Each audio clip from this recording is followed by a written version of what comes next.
Una sa lahat, disgrasya ngayong Semana Santa. Jeep na yan sa Marinduque, nawalan ng preno. Dumire-diretso pa bago sumalpok sa puno. Kumilapon tuloy ang mga pasahero. Nagtulong-tulong naman ang mga tao sa lugar para sa kaluluwa ng mga biktima. Ang kabuuang detalye sa insidenteng yan, abangan dito sa Frontline Pilipinas Weekend. Magandang hapon, Pilipinas, kasamang buong puwersa ng News 5. Ito ang Frontline Pilipinas Weekend. Mga nagbakasyon ngayong Semana Santa, nagsisiuwian na. Lagay ng trapiko sa NLEX at mga terminal, ihahatid namin live. Sa pool sa dashcam, delivery truck na nawalan ng preno ng araro. Isa namang jeep bumaligtad matapos makasalpukan ng isang van. 22 sugatan. Kabi-kabilang sunog, sumiklab sa Maynila at Olongapo sa Zambales ngayong Easter Sunday. Ikapitong bangkay sa tumaob na barko sa Occidental Mindoro, natagpuan na. Search and rescue sa iba pang nawawala, nagpapatuloy. 3 sospek sa pagdukot at pagpatay sa negosyanteng si Anson K. at kanyang driver, hawak na ng pulisya. At pambato ng Pilipinas sa si Alexi Brooks, kinoronahan bilang Miss Eco International.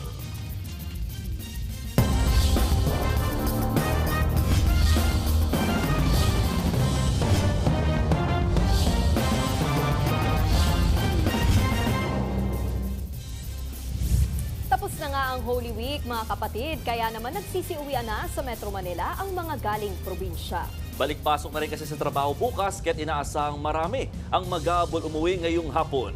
Una natin silipin ang sitwasyon sa may North Luzon Expressway. Nasa frontline ng balitang yan, live, si Dave Abuel. Dave, kumusta na ba ang daloy ng traffic dyan? Nikki, ngayong araw inaasahan ang pagbabalik Metro Manila ng mga nagbakasyon nitong Holy Week. Kaya naman ang ilan, maaga pa lang kanina bumiyahe na para hindi maipit sa inaasahang traffic dito sa North Luzon Expressway. Maagang bumiyahe ang pamilya nila Cherry Makabuhay pabalik ng Valenzuela ngayong linggo ng pagkabuhay. Ngayong hapon daw kasi inaasahan ang pagbalik sa Metro Manila ng mga nagbakasyon nitong Semana Santa. Kaya naman maaga na nilang tinapos ang bakasyon sa isang private resort sa Pampanga. Yes, kami pong lahat may pasok na bukas. Estudyante yung iba, mayroon na din yung... Nakaranas naman ng bahagyang pagbagal sa daloy ng trapiko sila Ami Reyes na galing Nueva Ecija. Nagkaroon daw kasi ng grass fire na nakaapekto sa biyahe sa expressway. Medyo bumagal po. Every Holy Week kasi umuwi kami ng Nueva Ecija. Basta po sa Sunday na umuwi na kami na mas maaga para less na sa ang hassle. Ayon sa pamunuan ng NLEX, inaasahang halos 400,000 sasakyan ang dadaan sa expressway ngayong araw. Para maibsan ang inaasahang traffic, binuksan na kaninang bandang tanghali ang counterflow mula Dao hanggang San Fernando at sa Balagtas area hanggang Bukawi. Habang lumalayan po yung hapon hanggang mamayang gabi ay dadami pa po itong ay inaasahan nating pabalik na ating mga motorista galing probinsya. Kami po ay nakaprepare pa rin, expect pa rin po tayo na meron pa pong hahabol na pauwi ng madaling araw ng Monday hanggang early morning po yan.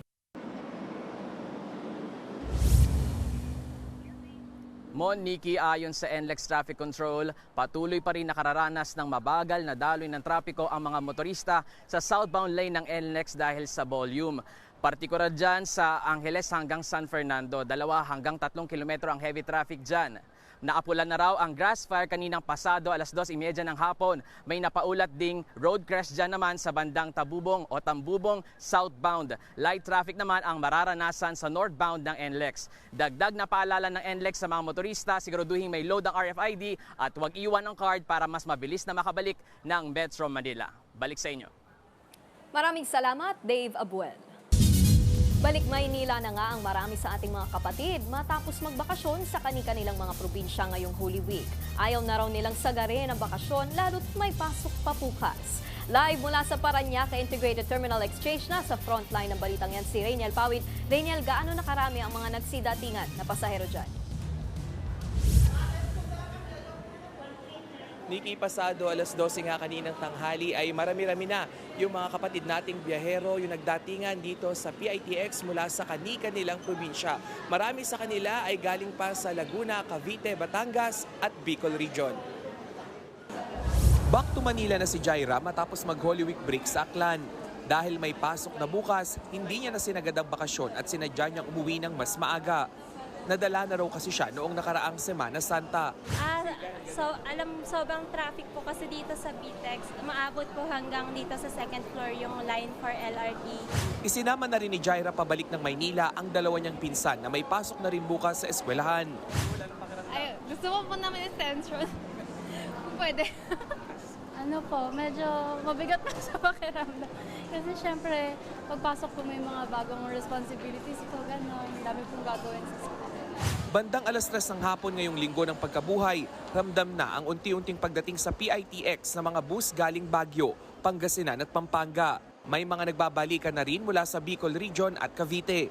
Sa buong Semana Santa, posible raw umabot sa 2.2 milyong pasahero ang daragsa sa PITX. Para naman iwas abala, wag na raw magdala ng mga bagay na kinukumpiska ng mga security screening personnel. Huwag na po tayong magdala ng anything flammable, sharp objects, or any firearms dahil po ito po ay para sa safety ninyo at para sa safety po ng mga kapapasahero ninyo. Naka-full alert pa rin ang mga security personnel at patuloy ang pag-iikot ng K9 units sa buong terminal.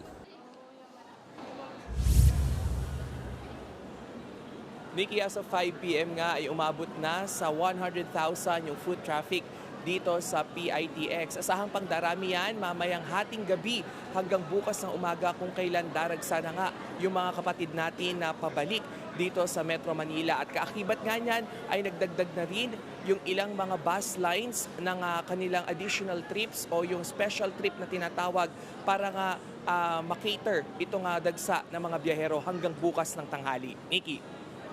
Maraming salamat, Rainiel Pawi. Kabi-kabilang sunog ang sumiklab ngayong weekend sa Cavite, 30 bahay ang natupok, habang sa Maynila, residential at commercial building naman ang nasunog. Nagbabalita si Brian Basa. Nabulabog ang mga residente ng Santa Cruz sa Maynila nang masunog ang residential at commercial building ngayong Easter Sunday. Kaninang 11:00 ng umaga sumiklab ang apoy. Inabot ng halos 1 oras bago naapula ang sunog. Sa Zambales, makapal na usok at naglalagablab na apoy ang lumamon sa Central Business Area sa Olongapo City. Kaninang pasado 11:00 ng umaga nagsimula ang sunog. Naapula na ang apoy. Sa Taguig, isang bahay naman ang natupok nitong Sabado de Gloria. Pasado 2:00 ng hapon nagsimula ang sunog. Mabilis naman itong naapula. Wala namang nadamay na ibang bahay. Sa Cavite, isang residential area rin sa bayan ng Silang ang nilamon ng apoy nitong Sabado de Gloria 7:00 ng gabi.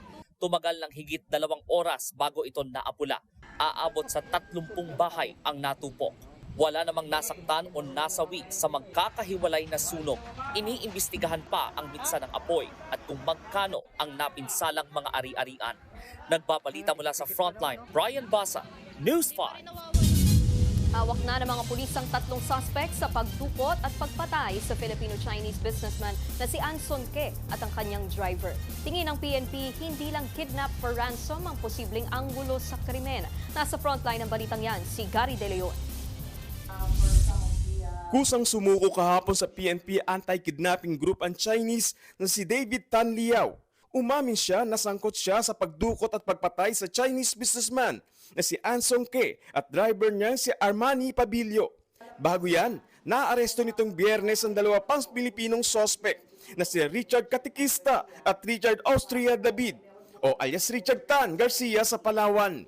Na-inquest na sila at sinampahan na rin ng 2 counts of kidnapping for ransom with homicide. Ipinakita rin ng PNP ang kuha ng CCTV sa tapat ng bahay na ito bandang 2:00 ng hapon sa May Kawayan, Bulacan na pinuntahan ng mga biktimang sina Ke at Pabilio noong March 29. Sila ang nakasakay sa itim na van na ito. Ayon sa PNP, kinita nila ang isang babaeng Chinese na ginawang pain ng mga suspect. Nakunan din sa CCTV ang itim na van pasado 3:00 ng hapon sa tollgate ng Tambubong exit sa NLEX. Pero ang suspect na si Garcia na raw ang nagmamaneho ng itim na van. Nakita rin sa isa pang CCTV sina Garcia at Silyao sa tapat ng bahay sa May Kawayan na pinuntahan ng mga biktima. Ayon sa PNP, dito sila tinali at pinatay. Na-recover sa bayang ilang gamit na Ke at Pabilio. Tingin naman ng PNP, hindi lang kidnap for ransom ang motibo sa krimen. May tinitingnan po kaming anggulo na posible po na Pogo-related po ito. Meron po kaming isa pang anggulo na we have a very solid lead na tinitignan na hindi lamang kidnapping for ransom ang pakay ng grupo na ito.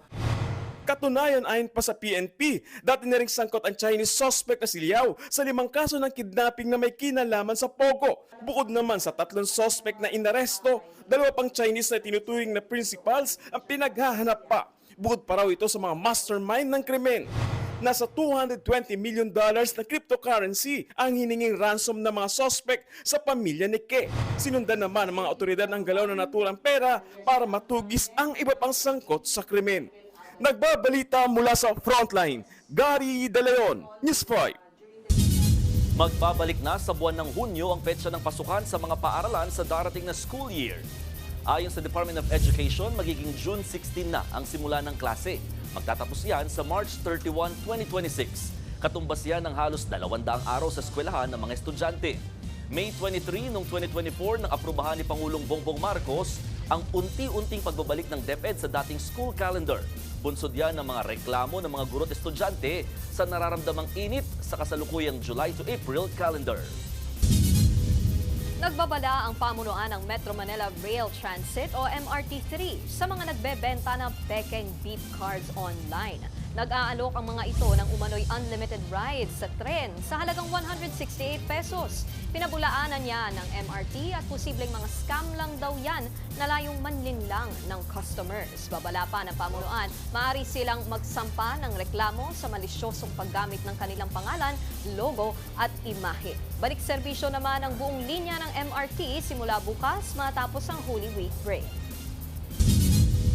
Isa na namang labi ang na-recover mula sa tumaob na Chinese dredging vessel sa Occidental Mindoro. Ang ilang na-rescue na tripulante kinupkup na muna ng mga otoridad. At live mula sa Rizal, Occidental Mindoro, nasa frontline ng balitang yan si Brian Basa. Brian, ano bang update dyan?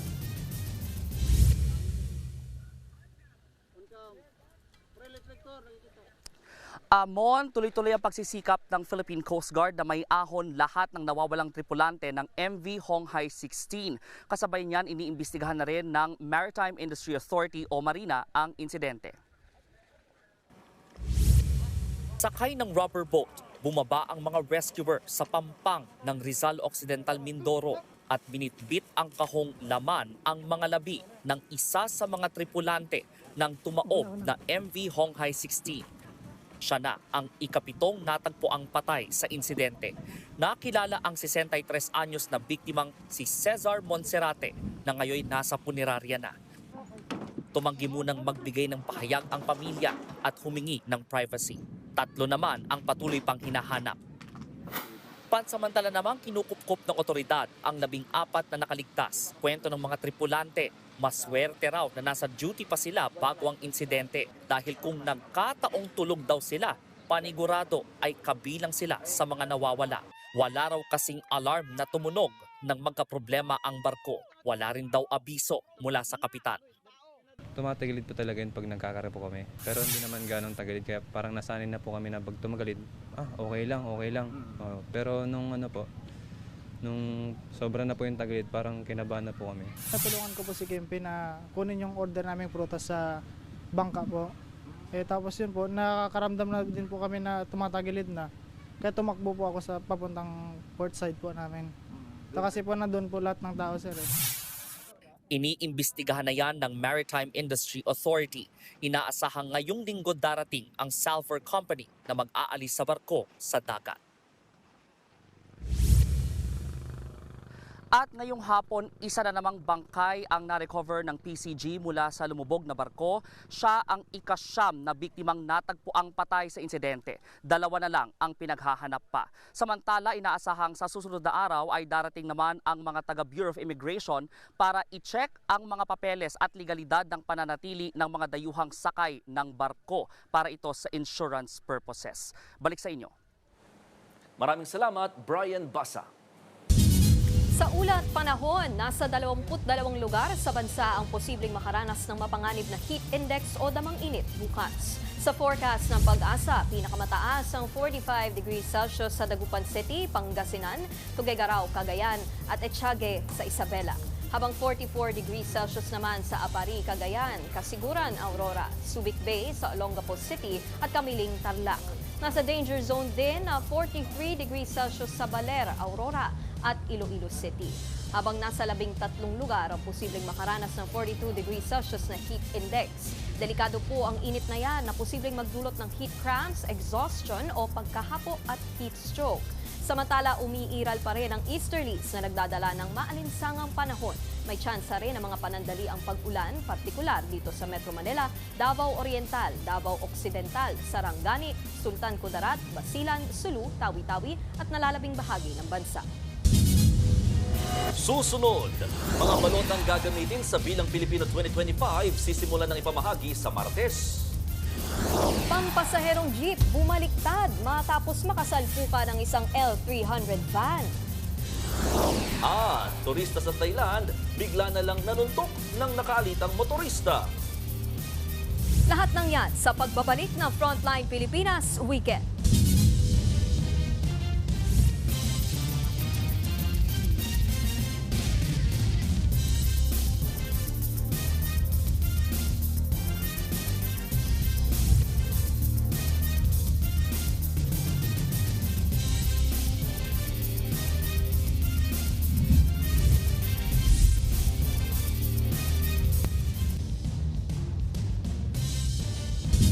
Nagkarambola ang 10 sasakyan sa Cebu dahil sa isang driver na nakatulog habang nagmamaneho.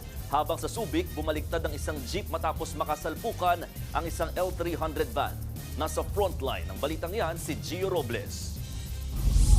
Napaupo na lang sa gilid ng kalsada ang ilang pasahero ng jeep na yan na bumaliktad sa Subic Bay Freeport Zone kahapon, Sabado de Gloria. Ang ibang pasahero, isa-isang hinatak palabas ng jeep. Bumaligtad ang jeep matapos makasalpukan ang isang L300 van. Yupi ang harapang bahagi ng van sa lakas ng impact. 22 ang nasugatan sa insidente. Agad namang nakaresponde ang Philippine Red Cross kaya nabigyan ng tulong medikal ang mga nasaktan. Isang biktima ang dinala sa ospital matapos mapuruhan. Nagpapagaling na siya. Iniimbestigahan pa ang sanhi ng insidente. Sa Dinalupihan, Bataan, nagkasira-sira ang tricycle na yan matapos bumangga sa kasalubong na truck nitong Biyernes Santo. Patay ang driver ng tricycle na 23 anyos. Sugatan naman ang 3 niyang sakay, kabilang ang 2 menor de edad. Lumalabas sa investigasyon na nawalan umano ng kontrol ang driver ng tricycle hanggang sa sumalpok sa truck. Patuloy pang iniimbestigahan yan. Habang sa Cebu City, nagkarambola ang 10 sasakyan na yan sa Mambaling ngayong linggo ng pagkabuhay. Ayon sa mga otoridad, isang umaandar na SUV ang nakabangga ng sasakyang nasa unahan nito hanggang sa nadamay ang 8 iba pa kabilang ang sasakyang nakaparada sa gasolinahan. Isa ang sugatan na nakatambay noon sa gas station na pag-alamang nakatulog ang driver ng nakabanggang SUV. Nangako naman ang driver na sasagutin ang gastos sa mga nasirang sasakyan. Nagbabalita mula sa Frontline, Gio Robles, News 5. Isa ang kumpirmadong patay matapos tamaan ng Mpox o monkeypox sa Davao City. Biyernes nang masawi ang pasyente dahil sa komplikasyon. Miyerkules nitong nakaraang linggo nang unang madetect ang mga kaso. Agad silang dinala sa isang isolation facility at lalo pat na ipapasa ang sakit sa pagtikit sa taong mayroon ito. Wala ring ibang kaso ng Mpox na naitala sa lungsod. Minomonitor naman ng mga otoridad ang lahat ng naging close contact ng 2 pasyente. Nasabat sa magkakahiwalay na buy-bust operation ang halos 3 milyong halaga ng illegal na droga. Isa sa mga naarestong sospek abay kakalaya lang pala dahil din sa droga. Nasa frontline ng balitang yan si Gary De Leon. Ay aming inaaresto sa salang paglabag sa section. Timbog ang lalaking yan matapos mahulihan ng pake-pakiteng shabu sa isang buy-bust operation sa Barangay Pembo, Taguig City kagabi. Nasabat sa kanya ang halos 10 gramo ng shabu na aabot sa 65,000 piso ang halaga. Kakalaya lang sana sa piitan na suspect nitong Martes, April 15, matapos makulong ng 2 taon dahil sa kasong may kinalaman din sa illegal na droga. Balik kulungan ng suspect na muling mahaharap sa reklamong paglabag sa Dangerous Drugs Act. Sa Santa Cruz, Maynila naman, arestado rin sa bahay bus ang 3 drug suspect sa barangay 340 kagabi. Pawang mga lalaking nasa 30 hanggang 40 anyos ang mga suspect. Nakumpiska sa kanilang 250 grams ng shabu na may halagang aabot sa 1.7 million pesos. Sa Zamboanga, Sibugay, nakumpiska sa isang high-value drug target ang higit 1 milyong pisong halaga ng hinihinalang shabu. 150 gramo ng iligal na droga ang nakumpiska sa kanya. Nanlaban pa raw ang suspect sa mga otoridad at tinangkapan tumakas pero nasa kote rin kinalaunan. Bukod sa droga, nakumpiska rin sa kanya ang isang kalibre 45 baril, ATM cards at budel money. Kulong ang mga suspect na mahaharap sa kaukulang mga reklamo. Nagbabalita mula sa Frontline, Gary De Leon, News 5. Niyanig ng sunod-sunod na lindol ang Sultan Kudarat ngayong Easter Sunday. Sa tala ng PHIVOLCS, pinakamalakas na naitala ang 5.9 sa Palimbang sa Sultan Kudarat. Sinundan niya ng magnitude 5.7 pagsapit ng 1:37 a.m. Sumatotala ayon sa ahensya, 29 na lindol ang naitala sa lugar. 6 daw dyan ay naramdaman sa probinsya. Hinihinalang nagmula ang mga pagyanig sa Cotabato Trench. Wala namang napaulat na nasaktan o nasira dahil sa mga pagyanig.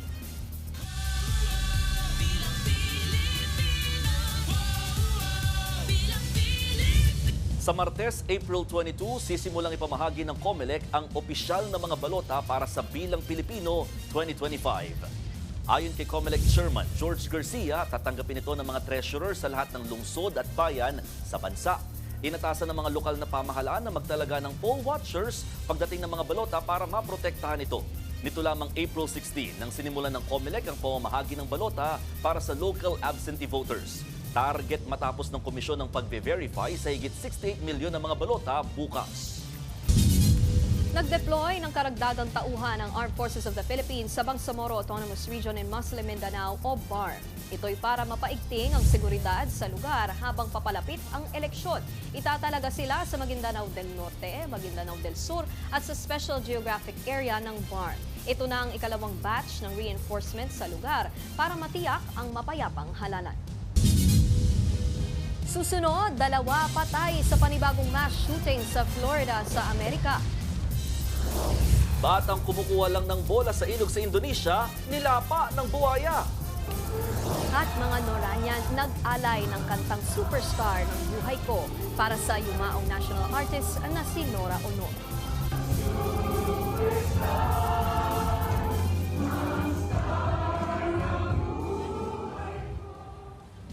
Huwag kayong bibitiw, magbabalik ang Frontline Pilipinas Weekend.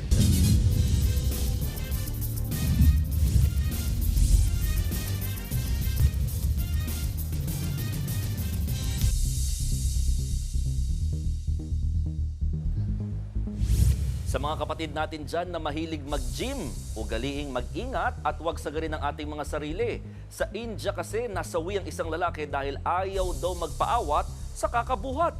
Ang buong detalye nasa Frontline News 5 o News Abroad. Nag-gym pa ang nakaputing t-shirt na lalaking yan sa Jabalpur, India. Maya-maya, bigla na lang siyang bumulagta. Agad naman lumapit ang mga nakakita. Dumating na rin ang mga gym personnel sa katuluyang isinugod sa ospital. Base sa report, dead on arrival na ang 51 anyos na lalaki.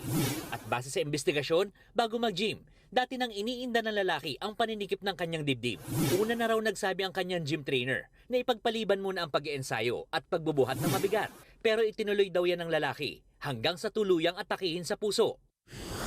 Pinagkaguluhan ng mga residente ang napatay na buhaya sa isang kanal sa Indonesia. Makalipas ang 3 oras, isa pang bangka ang dumating sa kainahon naman ng labi ng 8 taong gulang na batang lalaki. Ayon sa mga otoridad, naglalaro ang bata nang mahulog ang bola nito sa kanal. Nang lumusong ito sa tubig, dito na bumulaga ang buhaya. Saka siya sinakmal. Pahirapan daw ang pag-rescue sa bata, lalo't tinangay ito ng hayop.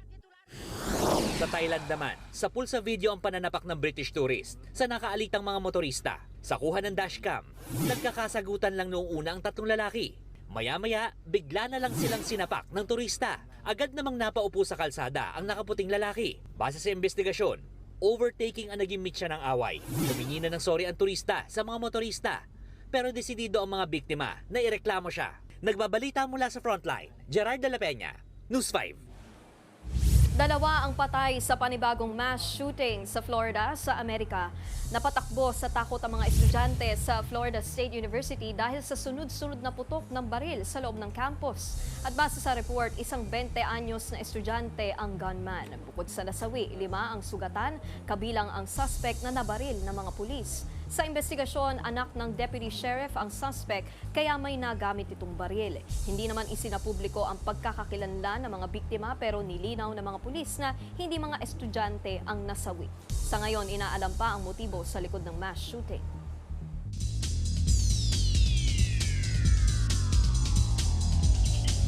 Opisyal ng lalaban sa French Open ng Pinay tennis ace na si Alex Ayala. Kung dati kailangan pa niyang dumaan sa Grand Slam qualifiers, this year, nakasali si Alex matapos ang kanyang historic run sa Miami Open. Dito, tinalo niyang ilang dating Grand Slam champions kaya't umakyat si Ayala sa 72nd place ng world rankings. Base naman sa listahan ng French Open, papasok si Ayala bilang 74th seed ng tournament.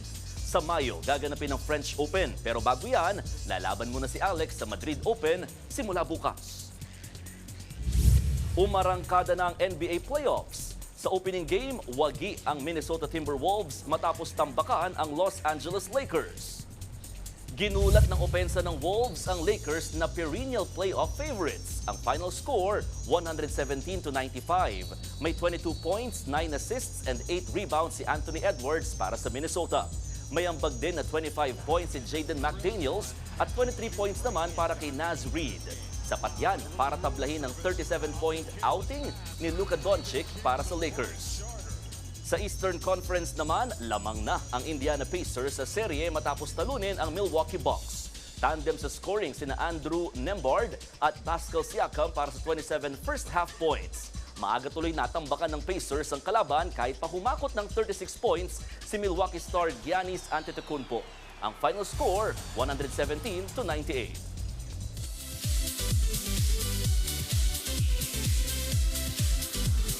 Kinoronahan bilang Miss Eco International 2025 ang pambato nating si Alexi Brooks. Natalo ng Ilongga Beauty Queen ang 4 finalists from Indonesia, Ukraine, United Kingdom at United States. Siya na ang pangatlong Pinay na nanalo ng title. Tinanong si Alexi tungkol sa gusto niyang makitang pagbabago in the future. At ang sagot niya, development sa climate change. Brothers and sisters, ladies and gentlemen, we have the same mother, even if we came from different nations. And we in here are brothers and sisters right now. And our mother is asking for our help. So we must save our planet Earth and we must take care of our Mother Earth. Dumayo ang mga tagahanga ng namayapang superstar na si Nora Aunor para masilayan sa huling pagkakataon ang kanilang idolo. At live mula sa Heritage Park sa Taguig, nasa frontline ng balitang yan si Gio Robles. Gio, kumusta ba ang last day ng public viewing sa burol nga ng yumaong superstar?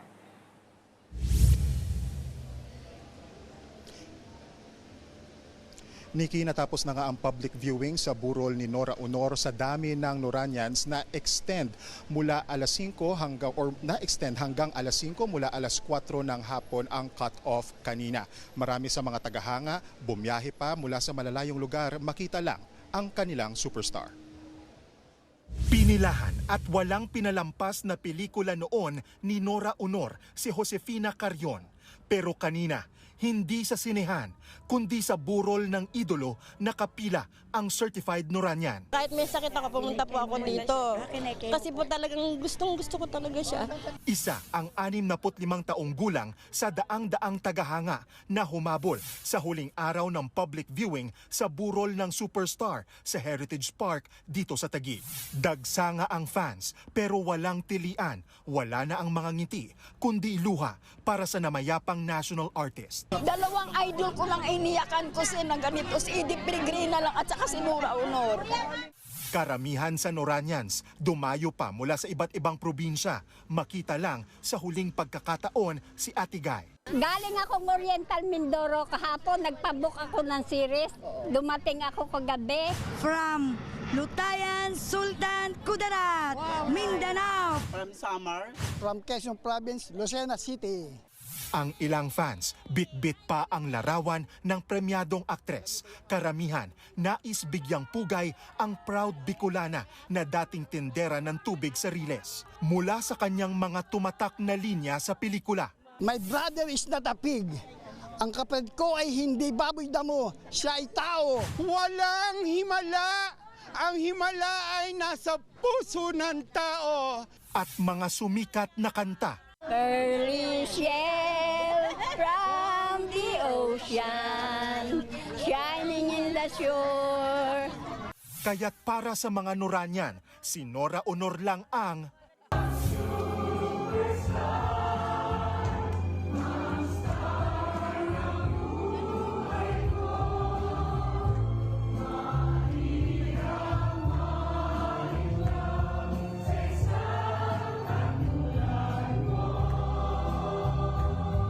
Pero higit sa mga karakter sa pelikula at telebisyon, ang pagiging inaraw ang pinakamahalagang papel na ginampanan ng superstar ayon sa kanyang mga anak na sina Ian at Matet De Leon. Ang mami namin, grabe magmahal yan eh. Alam natin yan. Grabe siya magbigay. Uunahin niya mga ibang tao bago ang sarili niya. Malaking pasasalamat namin kay Mami dahil kinuha niya kami para maging anak niya. You know, for accepting me and my brothers and my sister. Inampun niya kami, maiparamdam niya sa amin yung pagmamahal niya. Na maalam man si Ate Guy, pero buhay na buhay ang kanyang alaala na higit sa pagiging artista. Siya ay isang alagad ng sine, alamat at nag-iisang superstar.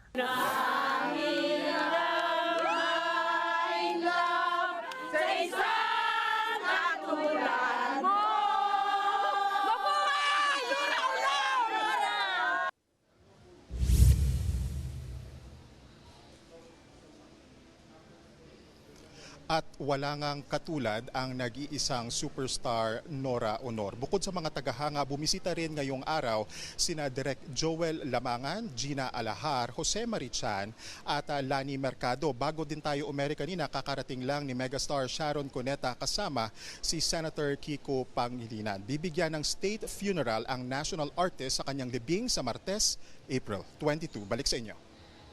Maraming salamat, Gio Robles. Susunod, babaeng pasahero nanganak sa gitna ng kanyang biyahe.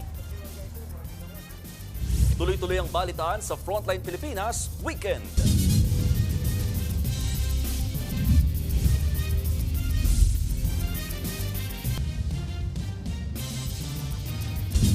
Dalawang patay habang 14 ang sugatan matapos mang-araro ang truck sa Zamboanga del Sur. Sa Marinduque naman, 6 ang nasawi nang sumalpok sa puno ang isang jeep. Nasa frontline ng balitang yan si Rainiel Pawid. Tulong-tulong ang mga lalaking yan sa pagbuhat ng mga katawang nakahandusay sa National Highway sa Buwak, Marinduque. Sa di kalayuan, mayroong ding mga nakahandusay na katawan ng mga bata. Makikita rin ang isang pampaserong jeep na nakasalpok sa puno, yupi-yupi at tanggal ang bubong. Base sa investigasyon, nawalan ng preno ang 39 na taong gulang na driver ng jeep hanggang sa bumangga sa puno. Patay ang 6 na pasahero nito. Agad namang nadala sa ospital ang nasa 20 sugatan. Iniimbestigahan na ang insidente. Sa Zamboanga del Sur naman nawalan ng preno ang isang delivery truck at nang araro ng 7 sasakyan. 2 nasawi habang 14 na katawang sugatan sa karambola ng mga sasakyan. Habang ang driver ng truck gasgas lang ang tinamo. Nasa kustodiya na siya ngayon ng Dumalinaw Police. Maharap ang driver sa patong-patong na reklamo. Nagbabalita mula sa Frontline, Rainiel Pawid, News 5. Nanganak ang isang babae sa loob ng bus na biyaheng Mati City, Davao Oriental. Hindi na raw napigilan ng ginang na manganak kahit umaandar ang bus. Mag-aalauna ng hapon noong Biyernes. Para maging maayos ang kanyang panganganak, itinigil muna raw ng driver ng bus sa gilid ng kalsada. Ayon sa uploader ng video, umalalay rin ang mga pasahero. Kalaunan, dinala ang mag-ina sa birthing clinic. Maayos ang lagay nila. Abiso sa mga kapatid nating motorista, asahan ng taas presyo sa produktong petrolyo sa Martes. Sa tansya ng kumpanyang Unioil, aabot sa 1 peso and 20 centavos ang pwedeng itaas sa presyo ng gasolina at diesel. Ayon sa Energy Department, ilan sa mga dahilan ng posibleng oil price hike ang pagpataw ng sanctions ng Amerika sa Iran at ang mahinang produksyon ng langis ng petroleum exporting countries. Dinayo ngayong Holy Week ang isang pasyalan sa Quezon City na dati ay abandonadong lugar. Inayos at pinaganda ito para sa mga debotong Katoliko. Nasa frontline ng balitang yan, si Bea de Guzman.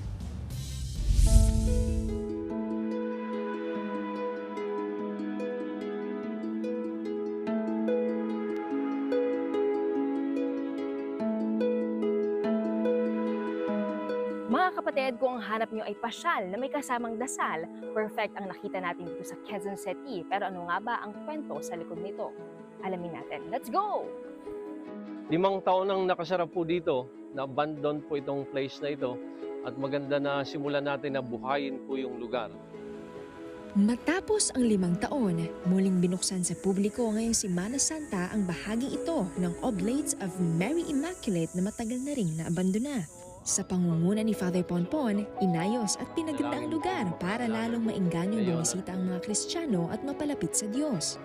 Isa sa mga pwede nang gawin dito ngayon ay ang candle lighting. Yung kandila po ay simbolo ng presensya ng Diyos.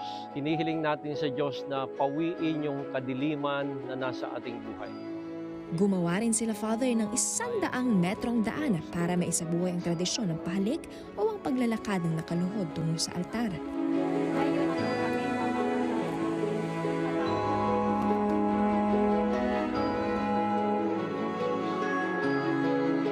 Naalala niyo po sa yung nananalangin sa hardin ng Getsemani si Kristo, maging si Kristo dahil nga Diyos siyang totoo at tao ring totoo ay nahihirapan din sa buhay. When moment that we feel that it's hard to stand up, then kneel down and pray at doon tayo muling tatayo. Pagdating sa altar, pinaalalahanan ni Father ang kongregasyon na kagaya ng malalim na sugat ni Kristo sa krus, nahilom ang mga ito sa kanyang muling pagkabuhay. Nais ni Father na rito rin sa lugar magsimula ang paghilom sa piling ng kalikasan. At kung animal lover ka naman, pwede mo ring bisitahin ang mga alaga rito. May mga manok, rabbit, tupa at kung ano-ano pa. Nakaka-refresh po ng mind, magaan sa ating pakiramdam. As a city ka, sa Metro Manila ka, pero may gantong place na parang as a province ka. But wait, there's more. Meron din ditong libreng coffee with Jesus. Itong aming kape ay galing pa sa Mindanao at ito ay tinanim ng mga dulangan manobo. Sineserve namin dito para rin yung mga tao ay maging aware na may mga kapatid tayong katutubo. Habang nagkakape, pag-usapan na rin ang matters of the soul. At kung kailangan ng masinsinang one-on-one with Father, pwede ang kape with Padre rito. Bukas ang Oblates of Mary Immaculate sa publiko araw-araw mula alas 6 ng umaga hanggang alas 10 ng gabi. Ang ginagawang pagsasaayos ni Father Ponpon sa bawat lugar na ma-assign sa kanya ay isang patunay na kung gusto at may malalim na dahilan, ang imposible nagiging posible. O paano mga kapatid? Happy Holy Week! Bea de Guzman, News 5. Naway maging pag-asa raw sa lahat ang muling pagkabuhay ni Jesucristo. Yan ang mensahe ni Manila Archbishop Jose Cardinal Advincula ngayong linggo ng pagkabuhay. Ang Panginoon daw ang nagdadala ng liwanag sa magulo nating buhay. Ginagabayan niya rin daw tayo sa mapanganib nating paglalakbay sa pabago-bago at komplikadong mundo. Nabanggit din ni Cardinal Advincula na nayayanig na mundo dahil sa mga pagbabago. Hindi na raw madali makilala ang katotohanan. Laganap nga rin daw ang fake news. Nasusubok din daw mula sa iba't ibang panig ang pagkatao at pagiging Kristiyano. Pero hindi raw dapat natin ito ikatakot. Sa halip, pwede raw maging daan sa pagkakaisa ang mga pagsubok. Nananawagan din ang kardinal na ikalat sa mga pamilya at komunidad ang saya at kapayapaan ng Panginoon na muling nabuhay. Susunod, sa ating Happy Weekend, libutin natin ang tinaguriang Little Batanes. At pari na gumamit ng pesticide spray para sa holy water, nag-viral. Tuloy-tuloy ang balitaan sa Frontline Pilipinas Weekend.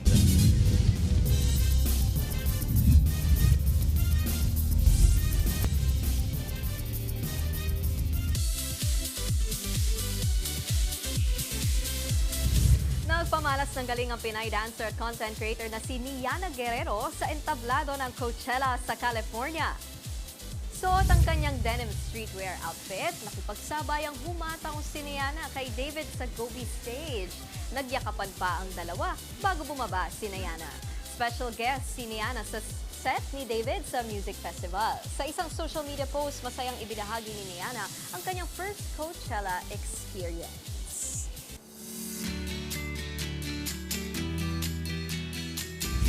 Tinaguri ang Little Batanes dahil sa aking ganda ng kalikasan at katahimikan ang Mariveles Bataan. Ang mala reset button nitong hatid sa mga turista, silipin natin yan kasama ang ating weekend buddy na si Mondi Lopez. Biyahe tayo sa Mariveles Bataan. Habang sakay ka ng motorsiklo, feeling mo palayo ka sa problema. Kalmado lang ang vibes. Another spot na dinadayo rito, say hello sa tinatawag nilang Little Batanes ng Bataan. Ang nag-iisang Bataanes. Ganda ng tanawin.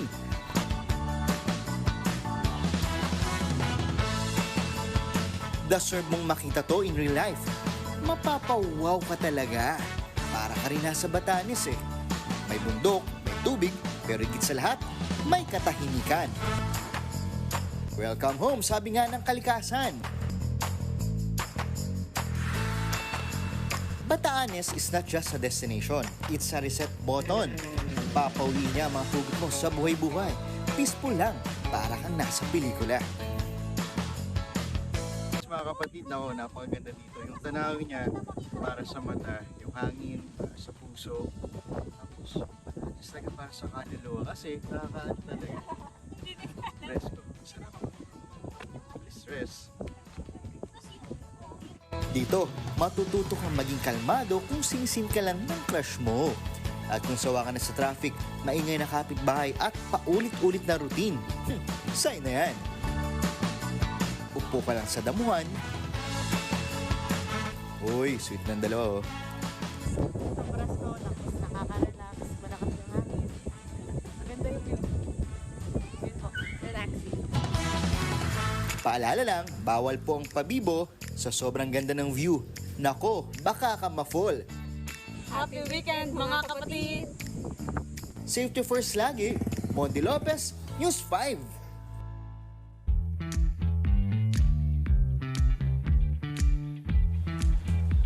Ayun, at dahil nga Easter Sunday ngayon, di ba partner? Kayo ba ay nakapagsimba na? Ikaw mo, Ay, nakapagos oo. na? Kanina umaga. Ayun, ilan? Nakadalawa pa nga akong isa eh. O, di ba? Double the blessings, Dalawang simba. kay Mon. Yan. Ayan, kaya ako naman yan natanong dahil nga kung minsan kakaiba ang pakulo ng mga pari sa kanilang mga parokya, no? Gaya nga lang nitong isang pari sa Quezon City kasi imbes na blessing ay cleansing pa raw ang ginawa ni Father. O, di ba? Si Father kasi, imbis na wisik, abay ibinomba niya ang gamit na holy water.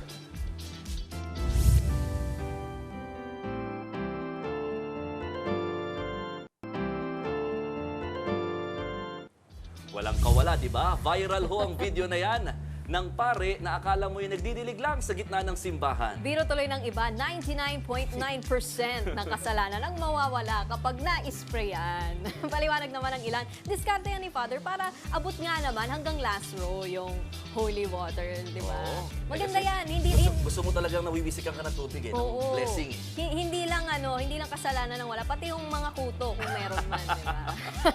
Ayun, at bago ang lahat, tayo mag-wish na rin sa ating mga kapatid ng Happy Easter. Happy Easter po. Isang makabuluhan at maligayang linggo ng pagkabuhay sa lahat. At yan ang mga impormasyong dapat ninyong malaman, mga balita para sa may alam at may pakialam. Kami ang inyong mga kasangga sa Frontline Pilipinas Weekend.